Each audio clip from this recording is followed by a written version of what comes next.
Punto que te voy a decir cuál es el punto de inflexión conmigo, por lo menos. Yo siempre creí que nosotros éramos no una denominación, sino la iglesia. Más de una vez yo usé mal un término en la Biblia diciendo las cuerdas me cayeron en lugares deleitosos, ¿no? Estamos grabando. Y es hermosa la heredad que me ha tocado. Y yo decía esto con alegría, pensando en que yo había caído, había nacido en no una denominación, sino una verdadera iglesia de Cristo. Las características me ayudaban.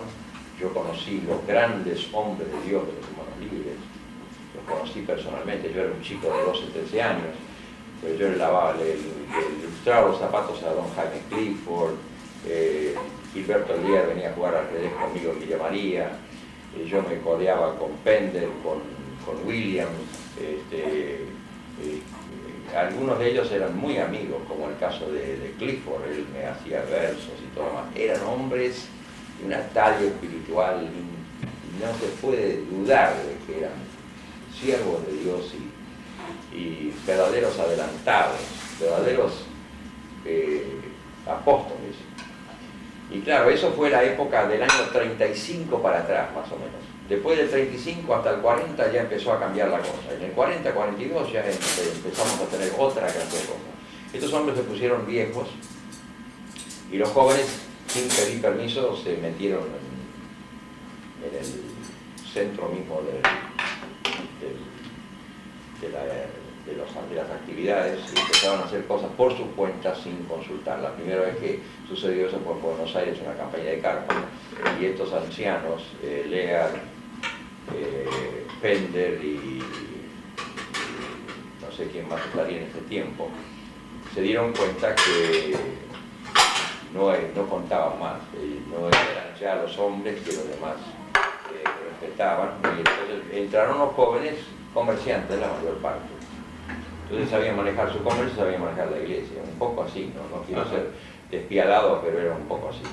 Poca oración, mucha energía para hacer las cosas, y la idea era reformar todo, hacerlo lindo. ¿Para qué vamos a llamar local evangélico, vamos a llamarle templo? Y empezamos a poner la alfombra y el órgano y qué sé yo, y empezamos a imitar mucho a los bautistas, y bueno, se empezó una cosa nueva, distinta, de otra forma. ¿Para el año, esto es el año? Esto después del año 35, 38 en adelante, ya empezó la decadencia. Entonces, ¿cuándo vino el avivamiento? Que eso fue el año, a nosotros nos tocó año 62, porque lo que aceleró mi proceso fue la ida a Europa, eso fue lo que aceleró mi proceso.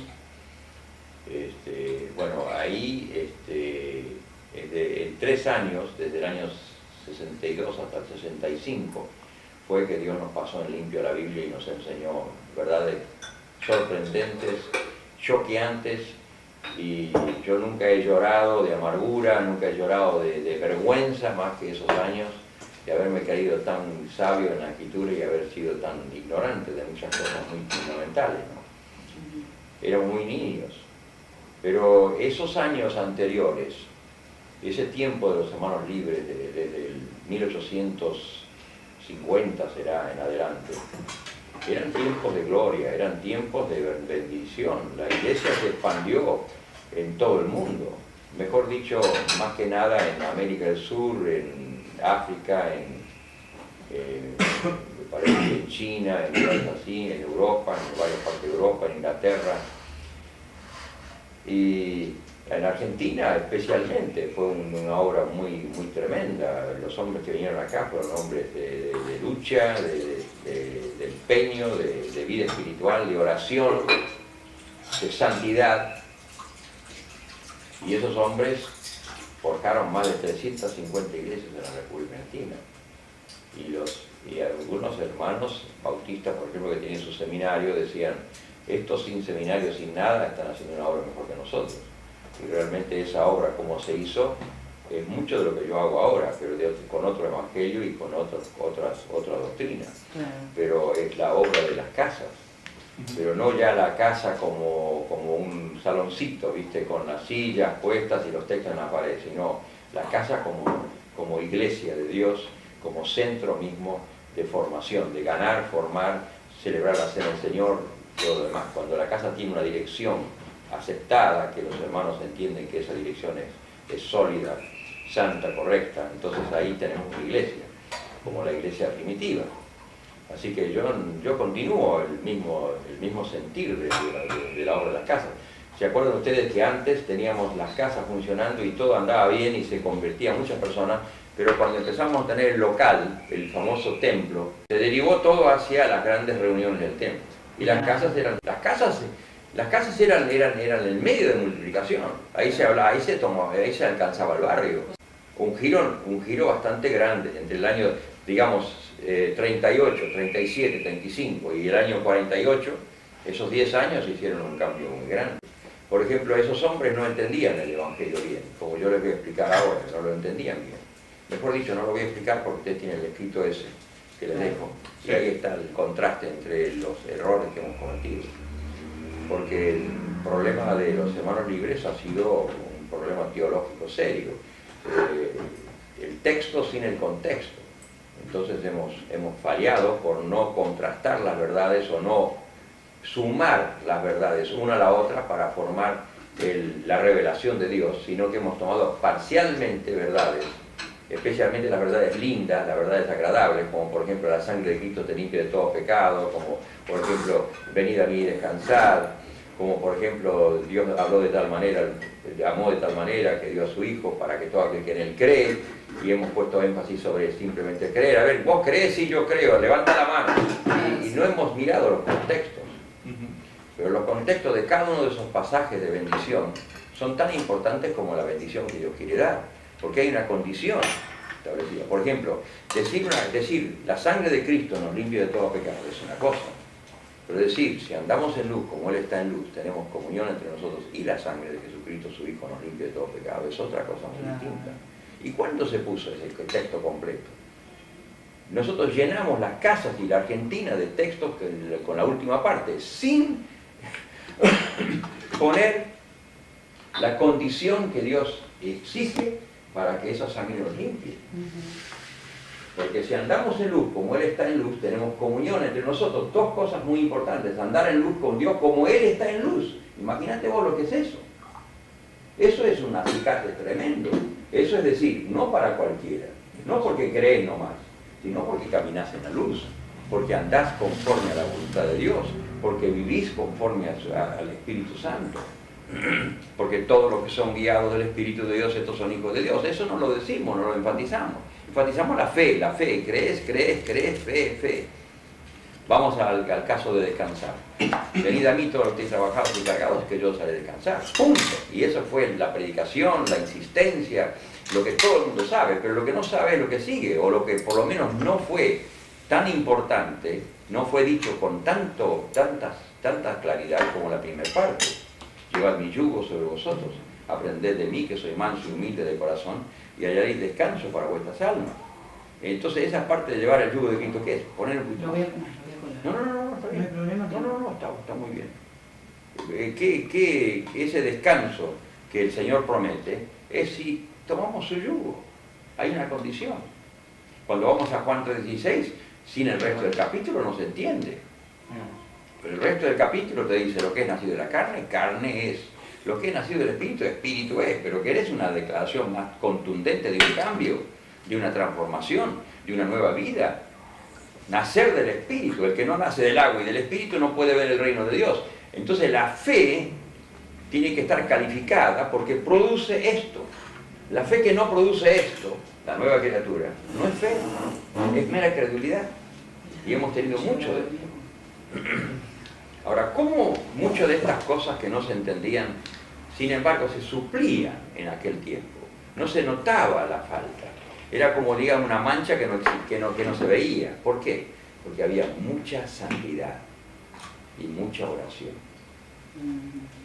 Y esa santidad y esa oración de estos grandes hombres de Dios fue lo que dio a la iglesia la parte que después se fue extinguiendo. Así que, bueno, eso fue en cuanto al Evangelio. En cuanto al bautismo, bueno, nosotros decimos 5 mentiras. Con el bautismo, yo no sé, yo tuve una experiencia de amargura y de, más que nada, de vergüenza de haber sido tan orgulloso de mi doctrina y después encontrar que era un queso gruyere lleno de agujeros por todos lados. Por ejemplo, el bautismo. Cada vez que yo bautizaba, me sentía en obligación de explicar de que el bautismo es un paso de obediencia, que es un testimonio ante el mundo, Sí. que es una exteriorización de lo que ya sucedió adentro, que el agua no es nada, es un símbolo, y que el bautismo no salva. Eso siempre Claro, lo se decía. decía así, ¿no es cierto? Esa es la doctrina de los hermanos libres, así fue. Un anticatolicismo, pero no me daba cuenta que torcía la cosa para el otro lado. Y me quedaba sin lo que la palabra dice del bautismo.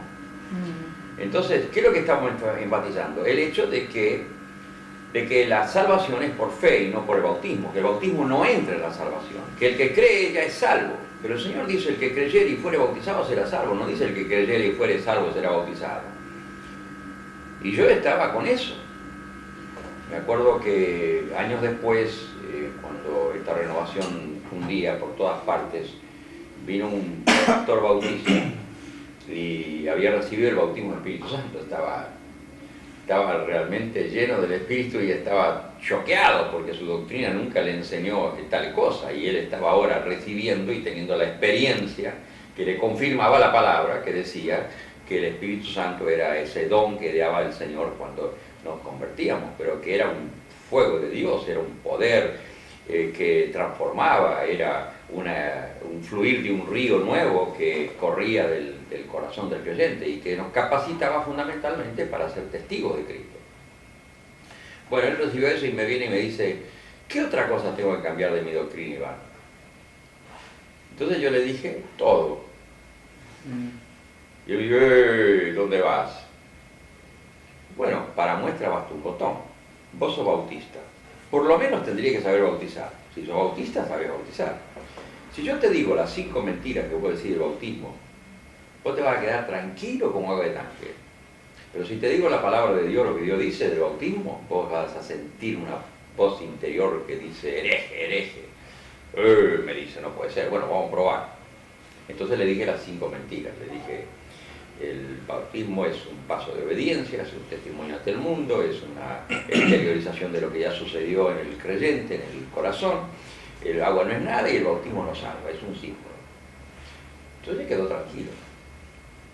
Entonces usé la palabra de Pedro y dije, arrepiéntanse y bautícese cada uno de ustedes en el nombre de Jesucristo para perdón de los pecados.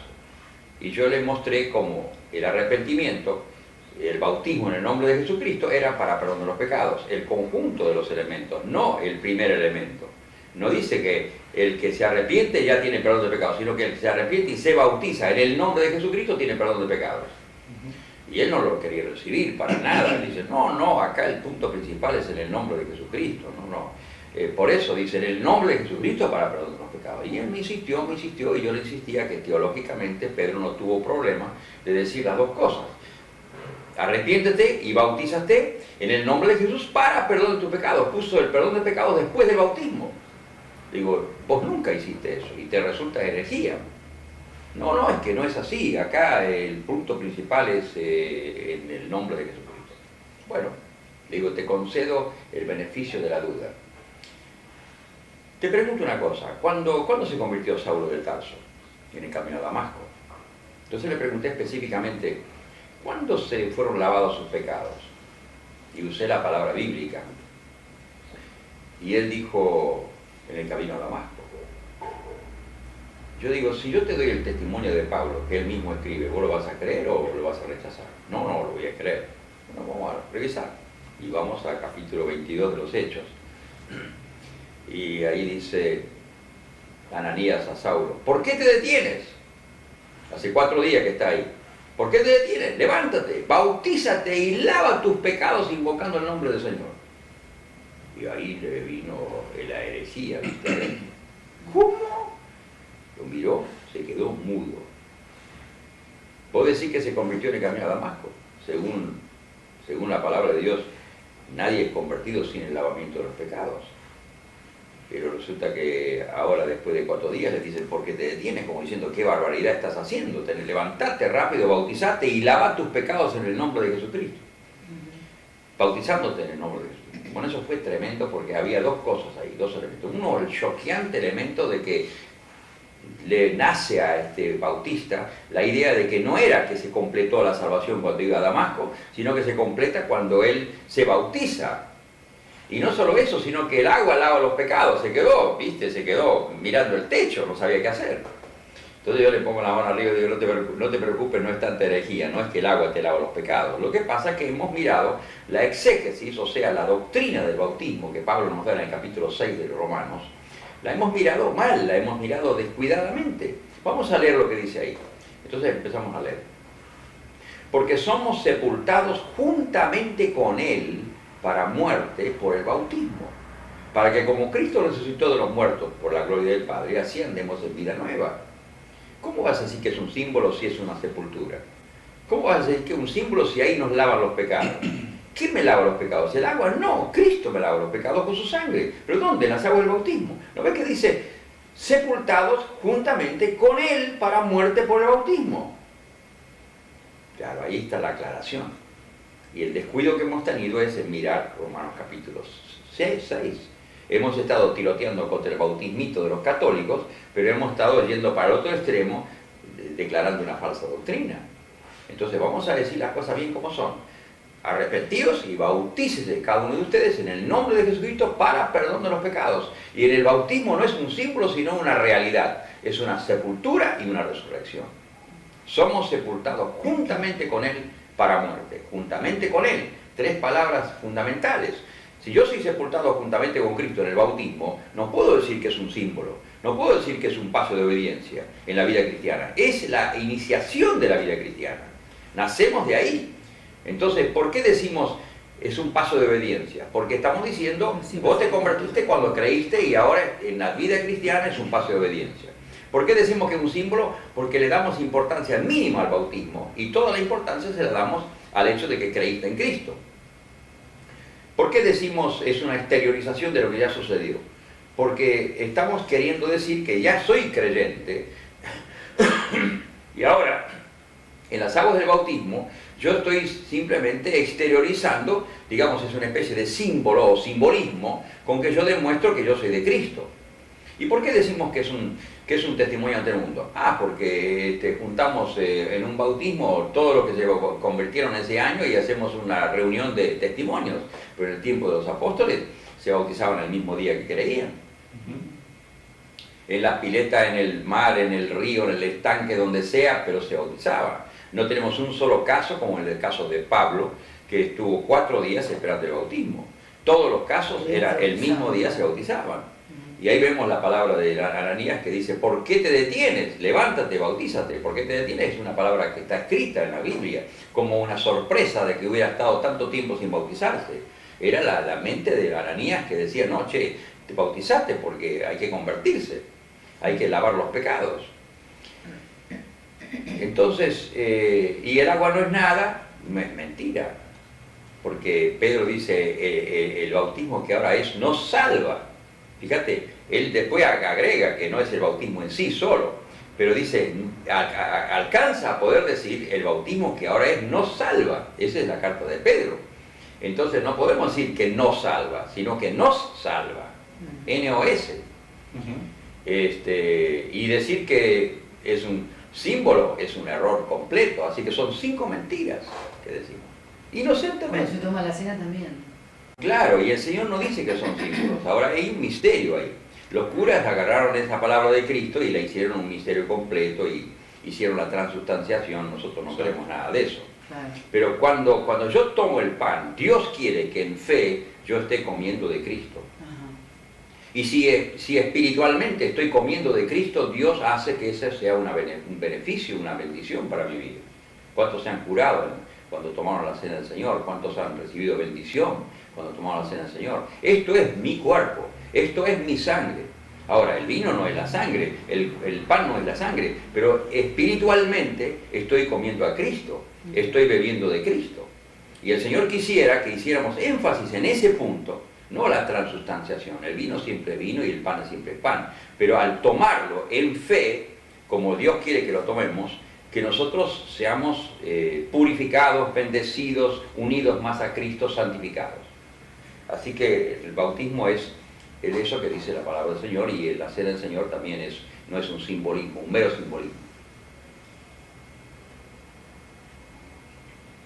Pero el propósito eterno de Dios fue uno de los temas, bueno, estos son importantes. El otro que tomé del Evangelio, ¿para qué hablar? La nota que te di te va a explicar un poco detalladamente cómo un hermano libre se es transformado y choqueado por la palabra de Dios, porque simplemente es la palabra de Dios. El propósito eterno de Dios es un tema fundamental que nosotros nunca conocimos. Nosotros empezamos a leer la Biblia en Génesis siempre, pero la iglesia primera, ¿dónde leía la Biblia? ¿Dónde empezaba la lectura de la Biblia?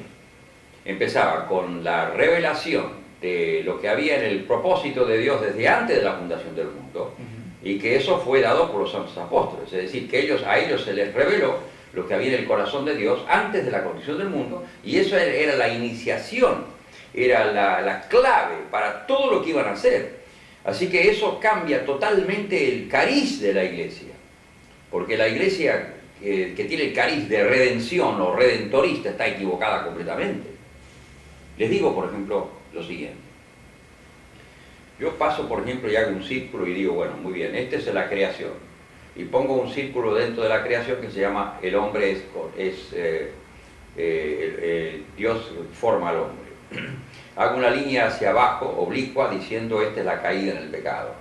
Y luego hago una línea desde ahí para arriba hasta alcanzar el cielo con la cruz y decir, este es el cuadro que hemos tenido y que es la salvación como fundamento absoluto y un propósito fundamental de Dios, salvar al hombre. Y eso fue mi esquema desde que yo tengo uso de razón en los hermanos libres, hasta que Dios me enseñó que estaba totalmente equivocado, que su propósito jamás fue salvar al hombre y él tenía otro propósito. Y vamos a ver un poquito cómo es el propósito. Si él tenía el propósito de salvar al hombre, entonces Dios es mentiroso y es cómplice del pecado del hombre. Porque si su propósito es salvar al hombre, tiene que empezar con un hombre caído, no puede empezar con un hombre santo.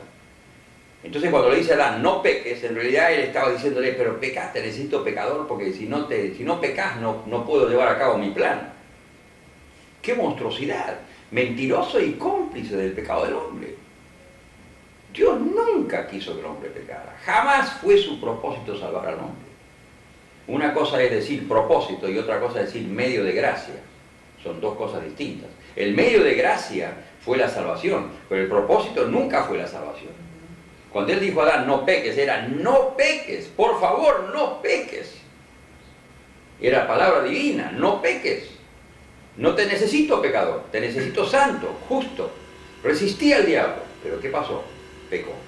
Entonces no su plan, sino su gracia se pone en marcha. Y entonces Dios, contra su voluntad, pero socorriendo al hombre en su desgracia, produce lo que es el medio de gracia, no el fin, el medio, no el propósito, sino el medio para restaurar al camino de la voluntad de Dios al hombre que se fue del camino. ¿Se dan cuenta? Una cosa, por ejemplo, es que si yo me voy a Mendoza y voy con mi coche, de repente, eso es a propósito eterno. Lo que pasa es que fundamentalmente el título que le damos tiene que ver con ese cambio tan importante que tenemos que dar a todo el cuadro de la Biblia. Porque luego vamos a empezar a leer la Biblia de otra forma. La Biblia no es un libro cualquiera, que vos empezás con la primera página y es la iniciación de todo. No, la iniciación en este momento, estamos explicando, viene desde antes de la fundación del mundo. Y yo no entiendo lo que viene después si no entiendo lo que Dios tenía en su propósito antes. Ahora, si yo digo que el propósito de Dios no es la salvación del hombre, y si llega a ser la salvación del hombre, es una monstruosidad terrible, porque hace a Dios mentiroso y cómplice del pecado del hombre. Porque si su propósito es salvar al hombre, entonces tiene que empezar con un hombre caído. Sí, sí. toda la estructura de la base doctrinal del hermano libre está puesta sobre eso. Ahora me lo negarían, pero esa es la realidad que yo viví siempre y la realidad que siempre pensamos que era. Tan es así que algunas veces decían, ¿y si el hombre no hubiera pecado? ¿Cómo hubiera Dios mostrado todo ese amor y esa gracia? ¿Viste hasta dónde se llega? Entonces yo estoy contando del coche, resulta que el accidente es que se pinchó la goma. El propósito es que vayamos a Mendoza. Si yo me quedo en la calle, se arregló la goma y estamos todo el tiempo ahí, resulta que el propósito que teníamos no lo estamos cumpliendo. Estamos dando todo alrededor de un accidente que se solucionó poniendo una goma nueva. Eso es lo que hacemos con la salvación. La salvación es el centro de la iglesia, el centro del propósito de todo. Salvar al alma. Ni siquiera salvar al hombre. Después empezamos a decir, no, salvar al hombre. Decimos, vamos a agregarle que sea santo. Pero lo importante es que se salve. ¿Viste? Más de uno quiere salvarse como el ladrón en la cruz para no tener que cuidar su salvación. Porque no entienden el propósito de Dios. Creen que la cuestión es salvarme. Entonces uno dice, ¿por qué me salvé ahora? ¿Por qué no me salvé el último día? ¿Sí? No entienden. Es una ignorancia total. Y eso es en toda la iglesia evangélica. Sí, lo mismo de cuidar la salvación. Bueno, eso podemos hablarlo también. ¿Qué dice la Biblia? No qué dice el hermano libre, qué dice la Biblia. Bueno, entonces, ¿cuál es el propósito de Dios? Tener una familia de muchos hijos iguales a sí mismo. Ese es el propósito original de Dios. Cuando el hombre se salva, es una parte, es el principio, es lo fundamental, absolutamente necesario. Nadie dice que no. Ahí empieza todo. La salvación es la base, pero no es todo. Cuando alguien se salva, no hay que decirle conserva tu salvación, hay que decirle crecer en el Señor a la imagen que se perdió. Porque después de ser salvos, recién ahí comienza la edificación de nuestras vidas, todo el Nuevo Testamento habla de eso, y de presentarnos como joya preciosa, presentarnos limpios y sin mancha, presentarnos como maduros. No es cuestión simplemente de creer en Cristo, es cuestión de crecer a la imagen del Señor. Es decir, que el propósito de la iglesia es restaurar, no solamente salvar, sino restaurar la imagen que se perdió. ¿Qué significa? Que cada creyente debe ser conformado a la imagen de Cristo. Y eso está en toda la Biblia. Y eso es un punto importantísimo en la palabra de Dios. Y debe ser fundamental en nuestro concepto cristiano, en nuestra doctrina y en la forma que hacemos la obra del Señor. Tiene que ser de tal manera que podamos nosotros entender que no es cuestión de salvación meramente, sino es cuestión de salvarnos para ser conformados a la imagen de Cristo. Así que el punto principal lo encontramos en Efesios capítulo 1, donde dice, nos conoció en Él antes de la fundación del mundo para que fuésemos santos y sin mancha delante de Él, en amor, habiéndonos predestinado para ser adoptados hijos suyos por medio de Jesucristo. Ahora dice por medio de Jesucristo, hubiera sido antes en Adán. Pero Cristo sustituye a Adán que fracasó y Él es el postrer Adán. 1 Corintios capítulo 15. El primer Adán, alma viviente. El postrer Adán, espíritu vivificante. Es decir, a mí no me puede vivificar Adán que cayó y pecó. Pero sí, el postrer Adán, que es Cristo, Él es vivificador. Yo toco a Cristo y recibo la vida y me santifico. Me vuelvo otra vez a lo que tenía que ser. Así que lejos de que cuando estamos salvos está todo arreglado, recién empezamos el trabajo. Y lo fundamental después de ser salvos es ser conformados a la imagen de Cristo. Entonces eso es lo que encontramos en Romanos capítulo 8, bien claro, y en toda la Biblia. Es decir, que dice, sabemos que a los que aman a Dios todas las cosas les ayudan para bien, esto es a los que conforme a su propósito son llamados. Ahí empezamos a entender el propósito de Dios, el propósito eterno, decimos, de Dios. ¿Cuál es el propósito de Dios? Dice, esto es a los que conforme a su propósito son llamados, porque a los que antes conoció, desde antes de la fundación del mundo, también los predestinó para que fuesen conformados a la imagen de su Hijo, para que Él sea el primogénito entre muchos hermanos. Entonces, la iglesia tiene esa doble misión, no solamente de predicar la salvación para que se salven, sino ser la cuna de Dios para presentar todo hombre perfecto en Cristo Jesús. Bueno, esas son las palabras de Pablo. Vamos a ver a Pablo. No hay duda que Pablo fue un iluminado neto, un hombre que entendió a Cristo y fue llevado al tercer cielo y Dios le dio toda la enseñanza, él se la dio. En 3 años en los desiertos de Arabia. Evidentemente ahí fue cuando tuvo los éxtasis y tuvo la revelación del Señor. Y el Señor le mandó a los apóstoles para decirle lo que había aprendido. Y ellos aprobaron todo, porque era lo mismo que había hecho Jesús en la tierra. Ahora se lo dijo a este testigo desde los cielos. Interesante tener en cuenta esa cosa. Entonces Pablo dice, yo no recibí de hombre, recibí de Dios. Y lo único que le dijeron es que se cuide de los pobres. Entonces parece un poco infantil, pero dice, no te olvides de los pobres. Les quedaba eso solamente a los apóstoles, porque todo lo demás lo entendió bien. Y coincidía todo lo que él sabía con lo que los apóstoles habían recibido directamente de la boca de Jesús. Ahora, Pablo habla de su corazón. Por ejemplo, Filipenses capítulo 3 es tremendo. Por esa causa yo, todo lo que era para mí ganancia lo he reputado pérdida. Y lo tengo por basura para ganar a Cristo, no teniendo mi justicia, etcétera, que es por la ley, sino la justicia que es de Dios por la fe, a fin de conocerle y la virtud o el poder de su resurrección. Conocer el poder de su resurrección. Conocer ahí es poseer. Él no la conoció hasta que dio a luz su hijo primogénito. Conocer es poseer.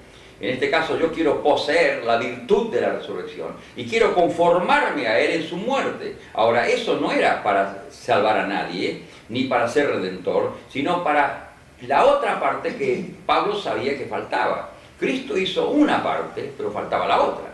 ¿Cuál hizo Cristo? Puso el fundamento de redención.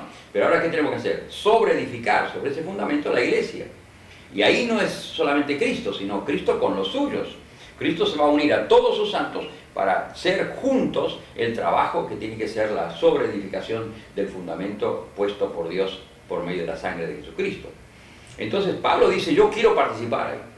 Entonces ustedes van a Colosenses capítulo 1, versículo 24 y encuentran a Pablo diciendo, ahora me gozo en lo que padezco por ustedes y cumplo en mi carne lo que falta de las aflicciones de Cristo por su iglesia. ¿Cómo falta? ¿Faltan aflicciones por su iglesia? Sí, faltan.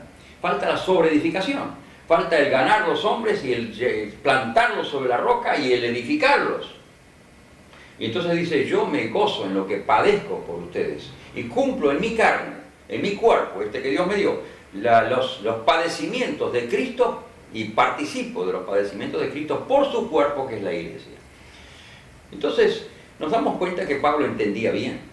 Entendía que había una misión que hacer, que la misión no se podía hacer sin el poder de Cristo, que la misión no se podía hacer sin colaborar con Cristo, unirme a Cristo en el dolor de la cruz, pero no ya para redimir, que eso le corresponde a Jesús únicamente, sino para sobreedificar sobre esa roca que es Cristo, la iglesia. Y yo, dice, me gozo en lo que padezco por ustedes. Yo padezco por ustedes, ustedes los colosenses. Me gozo en lo que padezco y cumplo y completo las aflicciones de Cristo por su cuerpo que es la iglesia. Hay una palabra muy tremenda y a fondo ahí. Entonces vamos un poquito más en Colosenses capítulo 1 y encontramos a Pablo diciendo, es Cristo la esperanza de gloria, a quien anunciamos, testificando a todo hombre y ministrando, no recuerdo la palabra, a todo hombre con toda sabiduría, a fin de, ahora cuando él dice a fin de, es un término de conclusión. Voy a explicar ahora cuál es mi objetivo, cuál es mi meta, qué es lo que yo quiero hacer para Dios, a fin de presentar todo hombre perfecto en Cristo Jesús. ¡Wow! No dice salvado, dice perfecto. Yo estoy mostrando ahora el propósito eterno de Dios. Es eso que Pablo está diciendo, presentar todo hombre perfecto en Cristo Jesús. Ser conformados a la estatura de un hombre pleno en Cristo. Lo cual hago según el poder que actúa en mí, dice el versículo siguiente, no me recuerdo bien cómo es que expresa Pablo, el poder que actúa poderosamente en él para esta obra que él quería hacer, presentar todo hombre perfecto en Cristo Jesús. Entonces a mí me queda la pregunta, ¿vos estás hablando sui generis o estás hablando en serio, Pablo? No, yo nunca hablo sui generis, yo hablo en serio. ¿Vos estás diciendo concretamente lo que estás diciendo o es una especie de deseo de tu corazón? No, no, yo concretamente yo estoy diciendo quiero trabajar con todo el poder que Dios me dio a fin de, para presentar todo hombre perfecto en Cristo. Bueno, Pablo, explícame algunas cosas porque yo no entiendo bien. Vos vas a una ciudad, sos vos y Tito y algún otro que te acompañe, Timoteo, ponele que ustedes son 3 o 4 o 5, y se convierte en 500. ¿Cómo hace para presentar todo hombre perfecto en Cristo Jesús? Me parece que es una utopía, estás hablando de una cosa, bueno, te gustaría, sí, pero, no. Vos no escuchaste bien, tenés que escuchar mis cartas, tenés que oír lo que yo he escrito.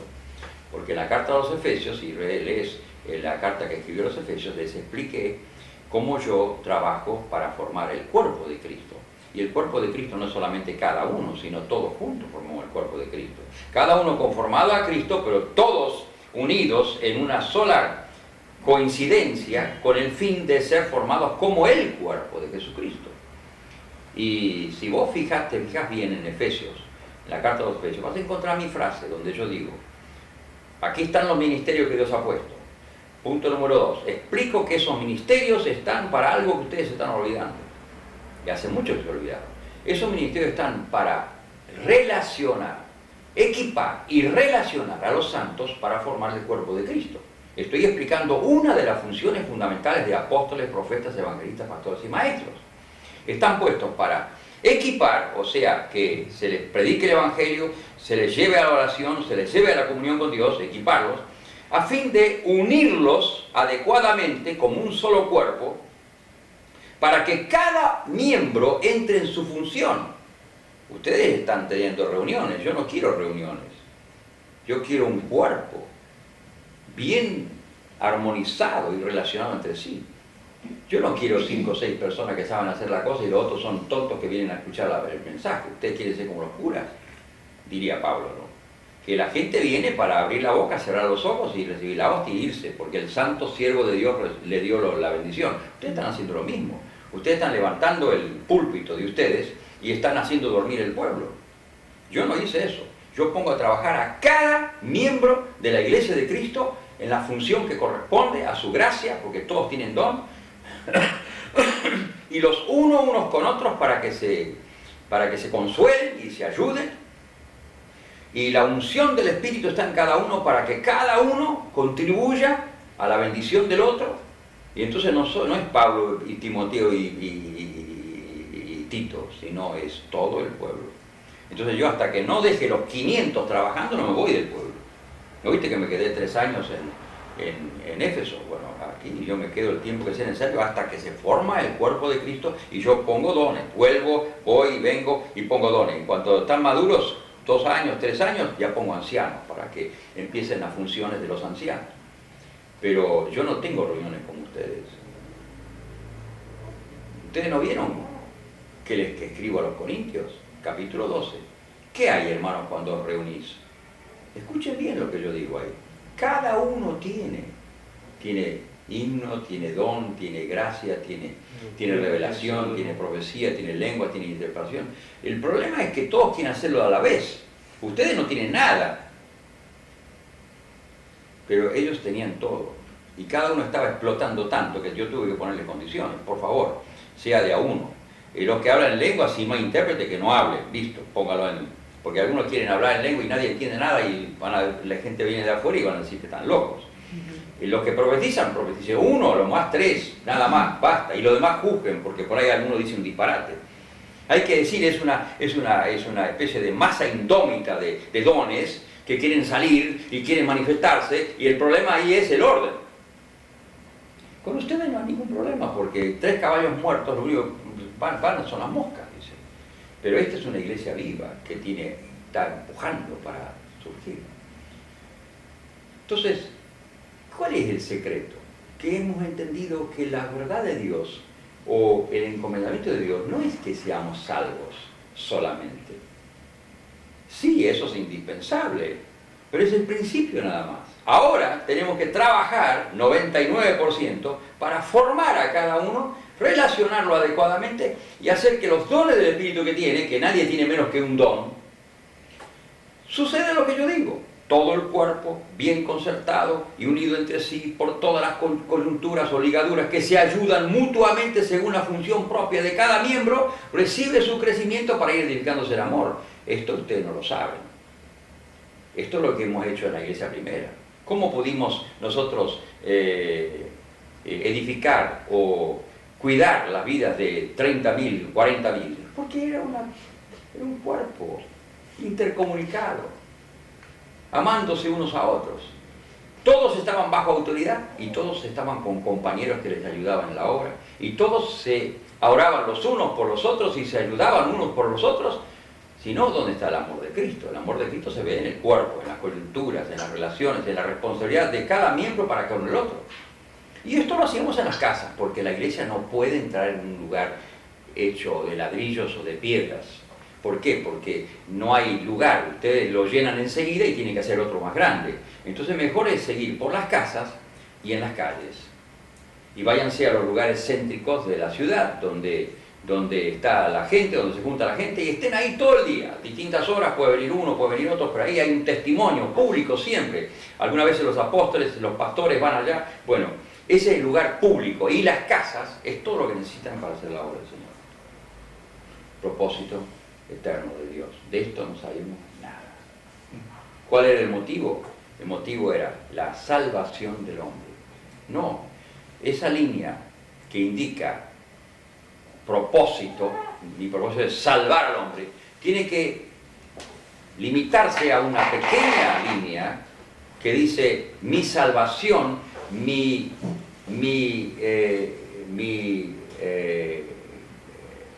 como es medio de gracia, no fin, no propósito, sino medio de gracia, para llegar al propósito que tenía desde antes de la fundación del mundo. Entonces voy a trazar una línea desde Dios, el Eterno, la tierra que fue hecha, el hombre que es formado, cayó en pecado, muy bien, ahora es restaurado por la cruz de Cristo, y la línea tiene que continuar formándolo a la imagen que perdió. Y ese es el propósito eterno de Dios, del cual no hemos sabido nada. Entonces hemos sido creyentes, muchos muy fieles, pero no hemos conocido algunas cosas grandes de Dios. Ahora, los que tenemos un poco más conocimiento, ¿nos enorgullecemos del conocimiento? No, de ninguna manera. Estamos viviendo en la época cuando viene el conocimiento. Yo cuando en Casanova, durante los 3 años que estuve leyendo la Biblia y estudiándola, recibí tantas cosas del Señor, recibí todo, recibí el Evangelio, el propósito eterno de Dios, recibí el bautismo, recibí también el bautismo del Espíritu Santo. Todo eso lo puso en orden Dios en Casanova y creí que era el único hombre. Cuando saqué la nariz afuera, encontré que había uno por acá hablando en lenguas, otro pastor evangélico, hermano libre, que había recibido el bautismo del Espíritu Santo, otro por allá que estaba en la renovación, encontrando cosas nuevas en la Biblia. ¿Qué pasó? La época. Y hoy vivimos en la más manifiesta época del fin de todo, la hecatombe del pecado y la degradación del mundo. Está señalando una iglesia que va a ser edificada por Cristo a la perfección, y el Señor todo esto lo está haciendo con su gracia. Él es el único que recibe gloria para esto. Está haciendo esto con su gracia por ser fiel a lo que Él mismo ha prometido. Yo edificaré mi iglesia y la puerta del infierno no prevalecerá. Entonces, ¿qué es lo que le digo a mis hermanos? Por favor, mis hermanos amados, lean la Biblia. Quizás sería bueno decir cómo me nació a mí esta inquietud. Vino por unos medios muy interesantes, y si tengo algún otro momento podría hacer que les explique cómo nació esto. La renovación no tiene un cariz muy, ¿viste? No todos entienden esto que estoy diciendo, aún en la renovación. Yo diría que la renovación tiene una decadencia de 20 años. ¿Sabe cuándo empezó la decadencia? Bueno, yo voy a decir algo cáustico. Lo voy a decir porque yo me acostumbré a decir la verdad, y si no es la verdad no la digo, pero si es la verdad la tengo que decir. Y el que le duela, que le duela. Nosotros tuvimos no solamente la revelación de muchas cosas del Señor en cuanto a ordenar doctrinas, en cuanto a poner en orden el propósito de Dios, en cuanto al verdadero evangelio, en cuanto al bautismo verdadero, bíblico. Todo eso fue muy tremendo. Sino que Dios nos dijo que Él quería una iglesia unida. Pero yo tengo la sospecha que nos hemos pasado de la medida en la unidad. Y nos hemos apresurado a hacer unidades que no han sido de beneficio. Y hay una ley que el que tiene menos o el que es más carnal es más fuerte que el que es espiritual. Por ejemplo, vos tenés una unión con una congregación que no sabe nada de todo esto. ¿Y vos te crees que van a aprender? No, se sientan ahí, meten lo suyo y quieren predicar 7 veces más que ninguno de los otros. Y los hombres espirituales están en el banco escuchando y de repente toda la congregación está llevada por los otros que no tienen ninguna gracia y que no tienen ninguna revelación. Va el bautismo del Espíritu Santo, pero eso no es todo. Si eso no va acompañado de una Biblia bien entendida, estamos como pentecostales nada más. Claro. Y yo no quiero ser pentecostal, en ningún momento. Yo tenía congregaciones en Casanova llenas de pastores adúlteros y yo nunca quise saber nada de los pentecostales. Entonces nos unimos, nosotros también en el centro nos unimos, y es muy triste lo que yo vi. Yo vi la decadencia de todo eso.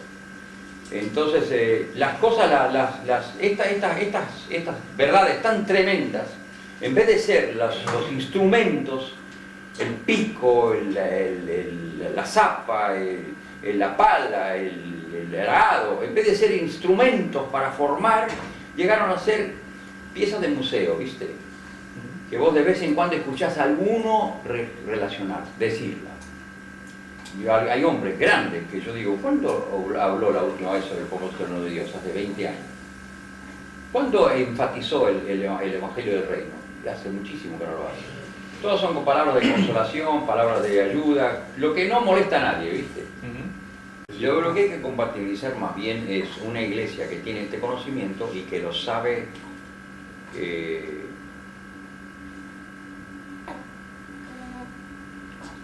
comunicar. Es decir, que no es un conocimiento solamente, sino es un conocimiento que se comunica, que es preponderante, que está en todos los actos, que está repetido constantemente. Cada generación nueva que viene recibe la dosis completa, a fondo, de todas estas verdades y se levanta con el poder de estas verdades y con el Espíritu Santo ayudándole. Y siempre abiertos a Dios, ¿viste? Siempre abiertos a Dios, porque Dios puede tener otras cosas más que tiene que decirnos y que hay que estar abierto a Dios. Pero en lo que Él nos dijo, en lo que Él nos habló, no es solamente es un tesoro que guardo en mi cofre, sino también es una función, una fuente que debe surgir constantemente en mi ministerio. Porque ¿qué vale el saber todo esto si es un conocimiento?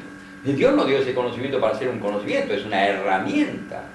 Cada una de estas cosas, el Evangelio del Reino, el propósito eterno de Dios, el verdadero bautismo y la iglesia como cuerpo de Cristo y cada miembro funcionando según la gracia de Dios, esto es fundamental.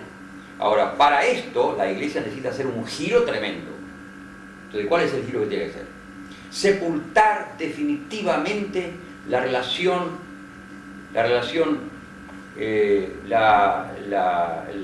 jerarquización de los ministerios y la sepultura que se ha hecho del pueblo como ovejas.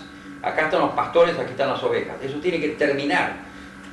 Clero y laicado son palabras ofensivas a Dios. Son mentiras diabólicas que hicieron dormir la iglesia. Si hay algo terrible es jerarquizar a los pastores en una relación de como si fuera los maestros y la iglesia los alumnos. Lo que pasa que no estoy preocupado por funciones. Las funciones tenemos que reconocerlas. Si alguien es pastor es una función. Si alguien es apóstol es una función. Y esa función tiene que ser cuidada, tiene que ser honrada, tenemos que orar por ellos. Toda esa parte está. Tiene que desempeñar su función. Tiene no una jerarquía, sino una función más importante que otros. Claro. Más visible que otros. Pero eso no lo hace un jerarca frente a otros que no son nada. Por ejemplo, pastores y estos son todas ovejas. No, es una nación de sacerdotes. Pedro lo dice, 1 Pedro capítulo 2, versículo 9, dice bien claro, nación de sacerdotes, reino de sacerdotes, linaje sacerdotal, para anunciar las virtudes de aquel que nos llamó de las tinieblas a su luz. Así que primero somos todos sacerdotes. Segundo, tenemos funciones. Y algunos tienen funciones no de gobierno, esa palabra está mal empleada, sino de funciones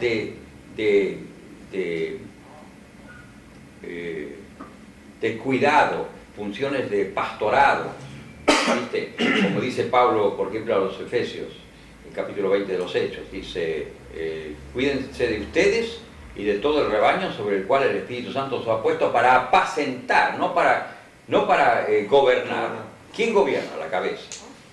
Por eso dice gobierna tu casa, porque tú eres la cabeza. Pero la iglesia no la puede gobernar, la gobierna Cristo, que es la cabeza.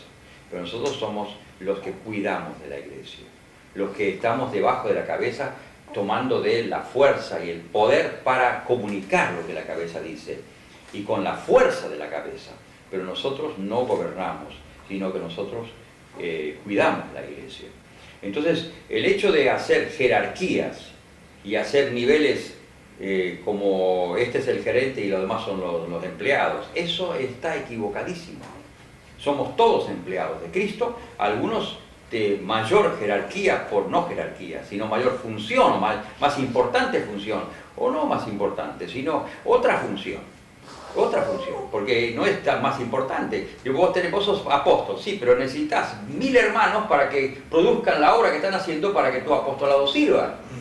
¿Y si no, qué haces? Es decir, estamos todos mancomuniados, toda la iglesia bien concertada y unida entre sí, todo el cuerpo bien unido entre sí, por todas las coyunturas que se ayudan mutuamente según la función propia de cada miembro. Recibe el crecimiento de Dios, de Cristo, de la cabeza, para ir edificándose en amor. Ese es lo que quiero. Así que primeramente sepultamos la idea de jerarquías y sepultamos la idea de hombres principales y hombres secundarios y ponemos a funcionar toda la iglesia, cada uno en su específica función, y somos entonces, como dice Pedro, ¿esa última parte entró o no entró? ¿No estás seguro? No estoy seguro. Bueno, decía que teníamos que librarnos de algunas cosas. Entonces estaba haciendo una lista. Y la primera cosa de la cual tenemos que librarnos es del clero y laicado.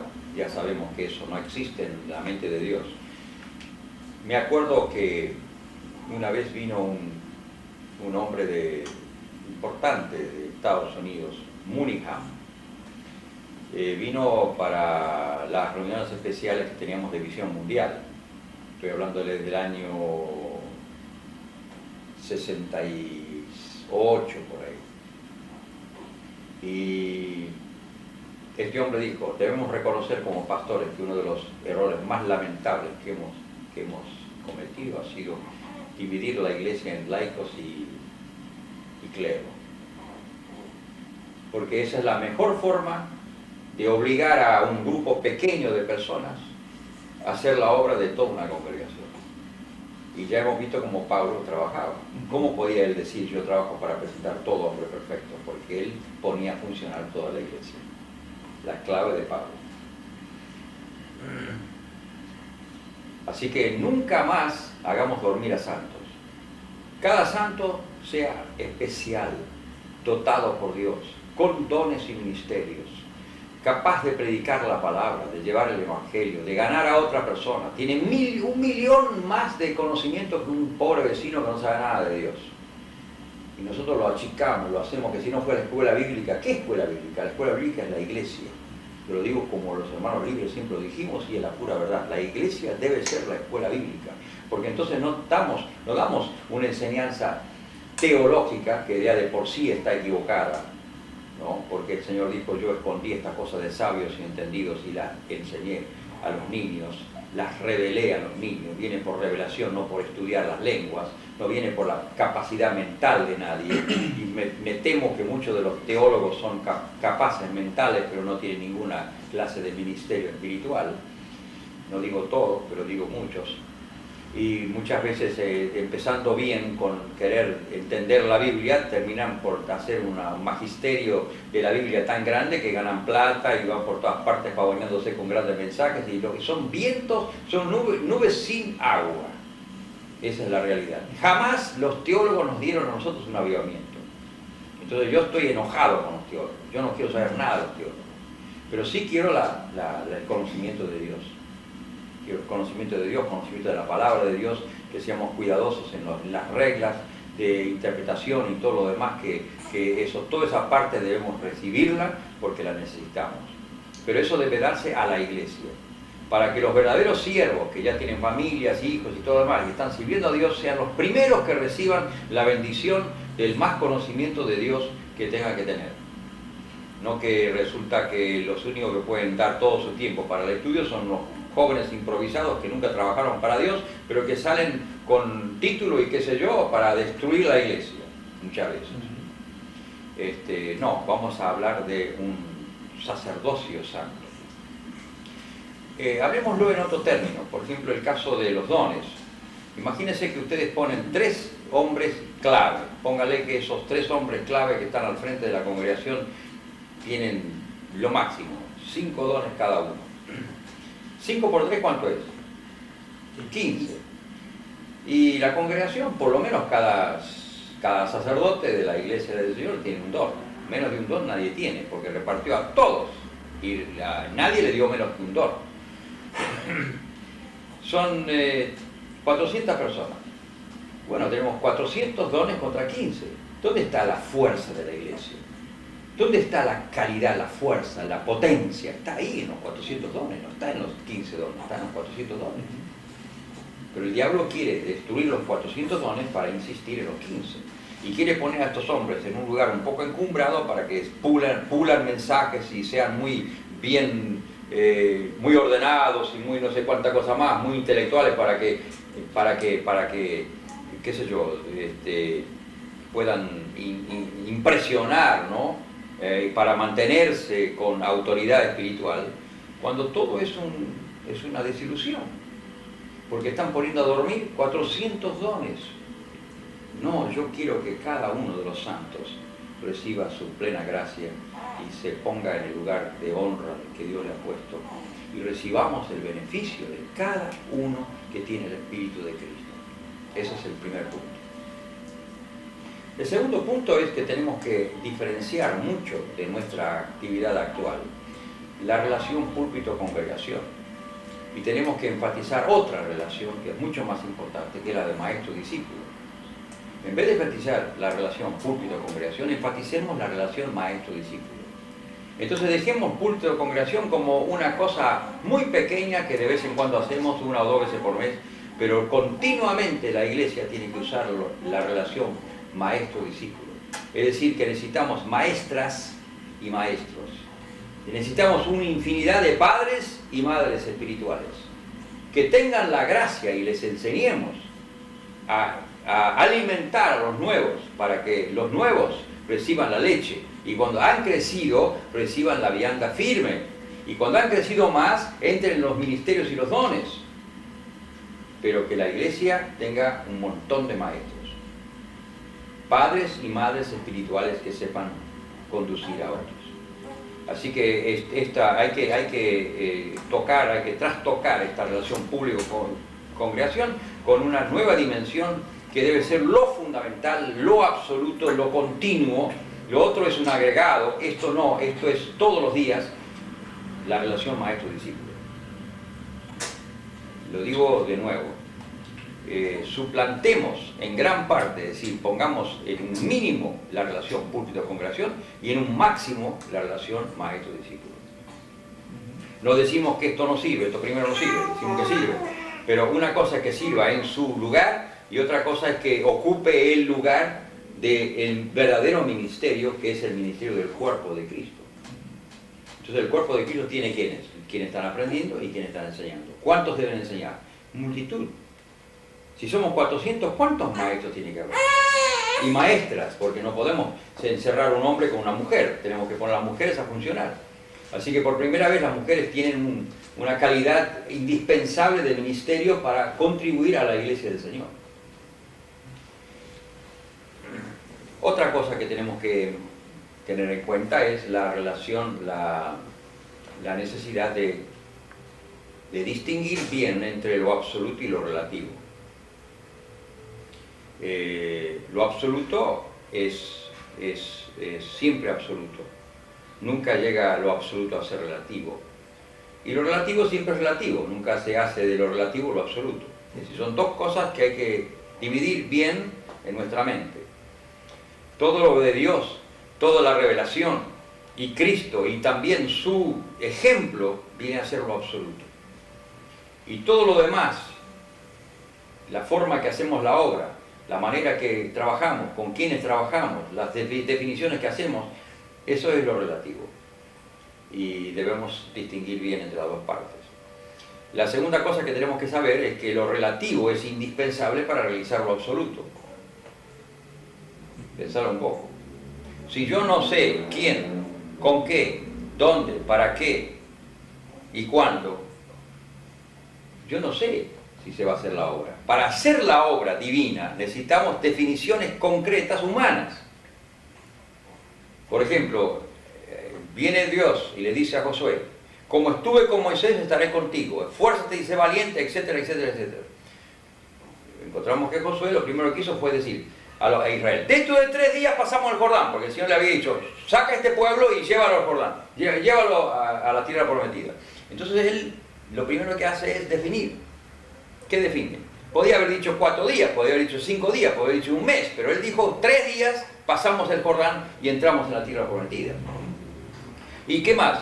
Efraín y Manasés, ellos tuvieron herencia al otro lado del río, entonces Moisés les dio esa herencia, pero ustedes dijeron que iban a ir armados delante de los guerreros de Israel hasta que Israel ocupe sus posesiones en Canaán. Así que, ¿dónde están, muchachos? ¿Lo van a hacer? Sí, lo vamos a hacer. Arregló ese problema. Después dice: bueno, vamos a hacer así. Vamos a ir los guerreros adelante, después viene el arca con los sacerdotes, con las bocinas, después van a ir 800 metros detrás, va a venir el pueblo. Y vamos a hacer 7 vueltas. Todo eso son indicaciones que podían ser diferentes, pero había que hacerlas para que el pueblo, si él dice un día una cosa y el día siguiente dice otra y el otro día no sabe qué está diciendo, el pueblo se desanima. Pero eso se dijo y eso se hizo y eso era lo relativo. Lo importante que era entrar en la tierra de promisión, pero lo relativo es los elementos que se conjugaron para poder realizar prácticamente la obra. Entonces yo, cuando tengo que hacer la obra hoy, ya no es Pablo, no es Pedro, no es una carta escrita a Filemón, sino que es un hermano que se llama Pedro, o que se llama Crisóstomo, o que se llama González, vamos a decir, González con la esposa que se llama Nora, que van a hacer en su casa, tal día, tal hora, van a reunir los vecinos y va a hacer la reunión allí. Es decir, hay que definir concretamente. Así que, distingamos entre lo absoluto y lo relativo. Pero lo relativo es indispensable para realizar lo absoluto. Próxima consideración. Y en lo relativo tenemos que ponernos de acuerdo. Esta congregación se pone de acuerdo de esta forma, la otra de allá de otra, no importa, pero se ponen de acuerdo. Esto funciona y aquello funciona, ¿por qué? Porque estos están de acuerdo y aquellos que no son esta congregación también están de acuerdo, y puede haber pequeñas diferencias entre la forma que uno lo hace y el otro lo hace, pero tenemos que ponernos de acuerdo. Todos los que vamos a ir con el carro atado al mercado, tenemos que ponernos de acuerdo.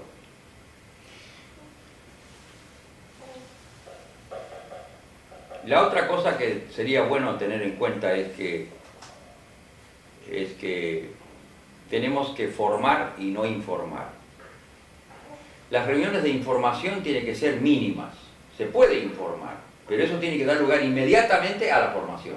Es como una especie de enunciado que luego tiene, debajo del enunciado tiene las piedras del camino que vamos a recorrer para lograrlo. Pero tenemos que poner muy firme delante de nosotros, formar y no informar. Nosotros podemos informar del púlpito continuamente y nada pasa. Tenemos que dar un porcentaje, 1% de información y 99% de formación.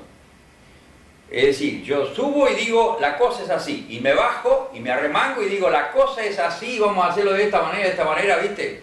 Sí. Nada de engalanarnos con mensajes lindos y bonitos. ¿Cómo fue la reunión del domingo? Bárbara, che. ¿Cómo fue el mensaje? Increíble, yo estaba tan emocionado. ¿Qué dijo? No me acuerdo. Terminemos de informar y formemos. Bueno. Sí, ejemplo, digamos. Ejemplo. Bueno, ahí tocaste el punto. Ser ejemplo. Ese es el punto número 1. Porque cuando nosotros queremos hacer la obra del Señor, el ejemplo de los apóstoles, la iglesia primera y Cristo es el centro fundamental de todo. Ahí tenemos que aprender. Entonces, ¿qué aprendemos en Cristo? Aprendemos que Cristo primero era, después estaba y hacía. Las 3 cosas de Jesús. Era todo lo que quería que los discípulos fuesen. Así que era el ejemplo. hacía todo cuanto quería que los demás hicieran. Él daba ejemplo. Y luego estaba, porque eso también es importante, si él es ejemplo y él hace, pero no está, no lo vemos, no sabemos, pero él estaba, entonces él hacía lo que tenía que hacer, lo que tenían que hacer ellos, y estaba con ellos para ayudarles a hacerlo. Y esas tres cosas tienen que estar en el líder, en cada una de las personas que va a estar al frente de un grupo. Y hay que comunicar eso mismo a los demás para que ellos sean ejemplo, y eso es una rueda que va haciendo girar a otras ruedas. Bueno, algo te di, una dosis. Bastante. Y aquí podíamos hablar de los grupos caseros, cómo son, y las lecciones de leche espiritual que hay que dar primero. Yo estoy trabajando sobre eso. No sé si tengo algunas lecciones acá que te puedo dar, pero hay que tener lecciones y hay que tener un manualcito preparado para el discipulador, que es muy importante. El discipulador tiene que ayudar al discípulo en sus distintas etapas y en sus distintos problemas. Y hay que saber cuáles son los problemas, en qué hay que ayudarle, cómo comunicar la palabra. Y el discipulador tiene que ser el ejemplo del discípulo. Así que la palabra ejemplo aparece por todos lados. Cristo es el ejemplo que tenemos que imitar. Así como en el Antiguo Testamento se decía, estas son las minuciosas indicaciones del arca y de todo el tabernáculo, pero lo haréis conforme al modelo que os presenté en el monte. Y muchas veces dice modelo, vayan según el modelo, hagan según el modelo. Y eso es lo que necesitamos nosotros también. El modelo es Cristo, el modelo del discipulador perfecto, del discípulo perfecto, del que obedeció en todo. Jesús nos dejó sus pisadas, padeció dejándonos ejemplo para que sigamos sus pisadas. Jesús. Amén. Aleluya. El discípulo amado. Amén.